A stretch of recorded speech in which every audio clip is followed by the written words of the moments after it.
بسم اللہ الرحمن الرحیم۔ السلام علیکم۔ یہ نقصان کچھ زیادہ تو نہیں تھا، لیکن صلیبیوں کی حوصلہ شکنی کی صورت پیدا ہو گئی تھی۔ چند ایک دیواروں کے شکافوں نے ہیڈ کوارٹر کے محافظوں اور دیگر عملے کو وہاں سے بھگا دیا تھا، اور صبح تک اس دور کی پہلی بمباری کی دہشتناک خبر سارے شہر میں پھیل گئی تھی۔ مگر آدھی رات کے بعد نور الدین زنگی کی پہلی دور مار منجنیق بیکار ہو گئی تھی۔ پتھر پھینکنے والا حصہ جسے خم دیا جاتا تھا، زیادہ استعمال سے یا زیادہ زور دینے سے ٹوٹ گیا تھا۔ آخری پتھر قلعے کے اندر جانے کے بجائے دیوار کے باہر لگا۔ زنگی نے اگلا پتھر پھینکنے سے روک دیا، تاہم یہ تجربہ ناکام نہیں تھا۔ کاریگروں میں دو خاص طور پر دانشمند تھے، انہوں نے بنیادی اصول دیکھ لیا تھا۔ اس اصول پر انہیں کامیاب دورمار منجنیق تیار کرنی تھی۔ انہوں نے اس پر غور کرنا شروع کر دیا کہ رسے کاٹے بغیر پتھر نکلے، اور اگر رسے کاٹنے ہی پڑیں تو گھوڑے اس سے پہلے تنے ہوئے رسوں سے آزاد کر دیے جایا کریں۔ نور الدین زنگی نے انہیں کہا کہ وہ جو کچھ بھی کریں وقت ضائع کیے بغیر کریں، دن رات سوچیں اور کام کریں۔ انہوں نے کام شروع کر دیا۔ اس کے ساتھ ہی زنگی نے تیر و کمان بنانے والے کاریگروں سے کہا کہ وہ دور مار کمانیں تیار کریں۔ اس نے اپنے کمانڈروں سے کہا کہ اپنے دستوں میں سے غیر معمولی طور پر طاقتور سپاہی الگ کر لیں جو بڑی کمانوں سے تیر پھینک سکے۔ سعدیہ کے گاؤں کے باہر جہاں وہ بکریاں چراتی اور محمود بن احمد سے ملا کرتی تھی، ایک ایسی دنیا آباد ہو گئی جس کی رونق وہاں کے لوگوں کے لیے روئے زمین کی نہیں، آسمان سے اتری ہوئی معلوم ہوتی تھی۔ بہت دیر گزری، سورج غروب ہو چکا تھا، رات تاریک تھی۔ لوگوں کو ٹیلوں کے اندر جانے کی اجازت دے دی گئی تھی، لیکن انہیں ایک طرف بٹھا دیا گیا تھا۔ کسی کو کسی ٹیلے کے اوپر جانے کی اجازت نہیں تھی۔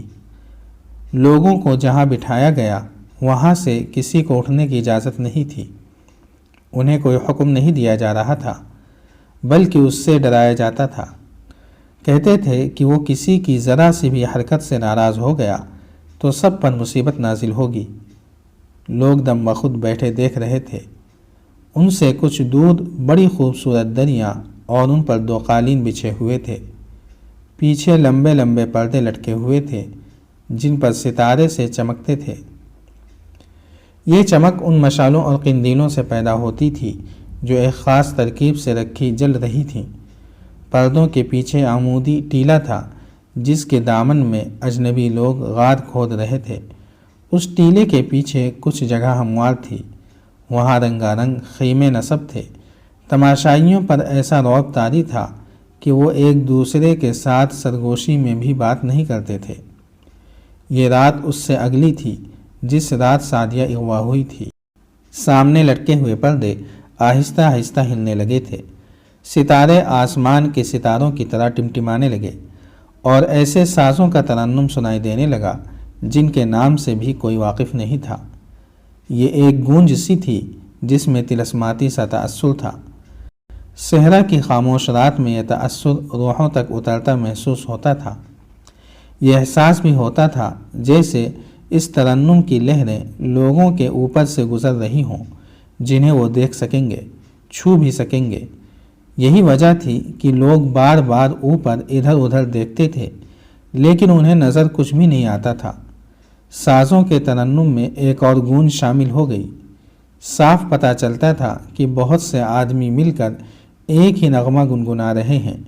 اس میں لڑکیوں کی آواز بھی تھی۔ اس کے ساتھ جب ٹیلے کے سامنے اتنے لمبے لمبے پردے ہلتے تھے تو یہ لگتا تھا جیسے رات فضا اور ماحول پر وجد طاری ہو گیا ہو۔ لوگ پوری طرح مسحور ہو گئے تو کہیں سے گونجدار آواز اٹھی، وہ آ گیا ہے جسے خدا نے آسمان سے اتارا ہے۔ اپنے دل اور دماغ خیالوں سے خالی کر دو، وہ تمہارے دلوں اور دماغوں میں خدا کی سچی باتیں اتار دے گا۔ پردوں میں جنبش ہوئی۔ پردوں میں سے ایک انسان نمودار ہوا۔ وہ تھا تو انسان ہی، لیکن اس مترنم اور مرعوب ماحول میں، ان روشنیوں میں وہ کسی بلند و بالا جہان کی مخلوق لگتا تھا۔ اس کے سر کے بال بھورے ریشمی اور لمبے تھے جو اس کے شانوں پر پڑتے تھے۔ بالوں میں چمک تھی، چہرہ بھرا بھرا اور سرخ و سفید، داڑھی سلیقے سے تراشی ہوئی تھی، یہ بھی بھورے رنگ کی تھی۔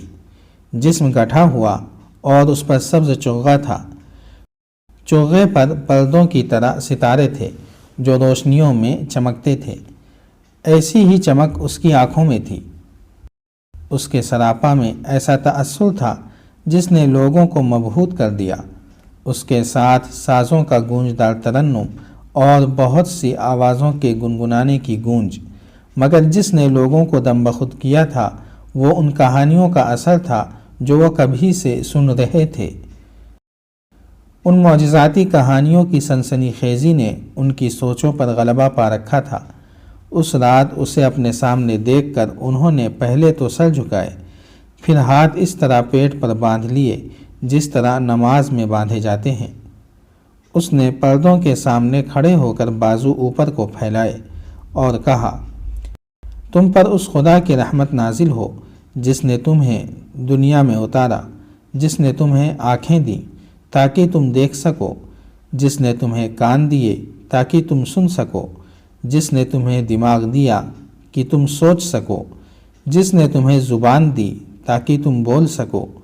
تم ہی جیسے انسانوں نے جن کی آنکھیں تمہاری طرح ہیں، زبانیں تمہاری طرح ہیں، تمہیں غلام بنا کر خدا کی نعمتوں سے اور دنیا کی آسائشوں سے محروم کر دیا ہے۔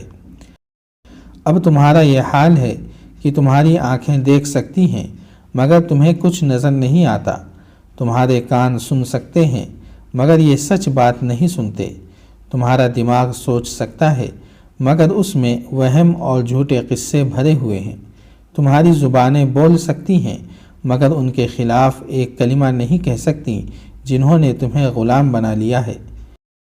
انہوں نے تمہیں تمہارے گھوڑوں اور اونٹوں کو اور تمہارے جوان بیٹوں کو خرید لیا ہے۔ وہ تمہارے بیٹوں کو اس طرح لڑاتے ہیں جس طرح کتوں کو لڑایا جاتا ہے۔ وہ تمہارے گھوڑوں اور اونٹوں کو تیروں اور برچھیوں سے چھلنی کروا کر مرواتے ہیں، تمہارے بیٹوں کو مروا کر ریگستانوں میں پھینک دیتے ہیں جہاں انہیں مردے کھانے والے پرندے اور درندے کھا جاتے ہیں۔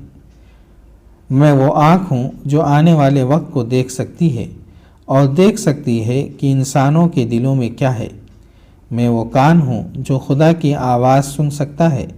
میں وہ دماغ ہوں جو بنی نوع انسان کی بھلائی کی سوچتا ہے، اور میں وہ زبان ہوں جو خدا کا پیغام سناتی ہے۔ میں خدا کی زبان ہوں، تم آزما لو۔ اس نے کہا، میرے سینے میں تیر مارو۔ اس کی آواز میں اور انداز میں جادو کا اثر تھا۔ اس نے پھر کہا، یہاں کوئی تیر انداز ہے تو میرے سینے پر تیر چلائے۔ ہجوم پر سناٹا طاری ہو چکا تھا۔ اس نے غصیلی اور بلند آواز سے کہا، میں حکم دیتا ہوں کہ یہاں جس کسی کے پاس تیر و کمان ہے وہ سامنے آ جائے۔ 4 تیر انداز جو سعدیہ کے گاؤں کے رہنے والے نہیں تھے آہستہ آہستہ آگے آئے، وہ ڈرے سہمے ہوئے تھے۔ اس نے کہا، 30 قدم گن کر چاروں میرے سامنے کھڑے ہو جاؤ۔ انہوں نے 30 قدم گنے اور اس کی طرف منہ کر کے کھڑے ہو گئے۔ کمانوں میں تیر ڈالو۔ چاروں نے ترکشوں میں سے ایک ایک تیر نکال کر کمانوں میں ڈال لیا۔ میرے دل کا نشانہ لے لو۔ انہوں نے کمانیں سیدھی کر کے نشانہ لے لیا۔ یہ سوچے بغیر کہ میں مر جاؤں گا، پوری طاقت سے کمانیں کھینچو اور تیر چلا دو۔ انہوں نے کمانیں جھکا لی۔ انہوں نے یہی سوچا تھا کہ وہ مر جائے گا۔ میرے دل کا نشانہ لے کر تیر چلاؤ، اس نے گرج کر کہا، ورنہ جہاں کھڑے ہو وہیں شعلے بن کر بھسم ہو جاؤ گے۔ تیر اندازوں نے اپنی موت کے ڈر سے فوراً کمانیں اوپر کر لیں اور اس کے دل کا نشانہ لیا۔ دیکھنے والا ہجوم اس طرح خاموش تھا جیسے وہاں کوئی بھی زندہ نہیں تھا۔ سازوں کا ترنم اس سکوت پر کچھ زیادہ ہی سحر آگی اور پرسوز ہو گیا تھا۔ جاری ہے۔ اگر آپ کو یہ قسط وار سلسلہ پسند آ رہا ہے تو لائک، شیئر اور کمنٹ کے ذریعے ہماری حوصلہ افزائی کریں۔ جزاک اللہ خیرا۔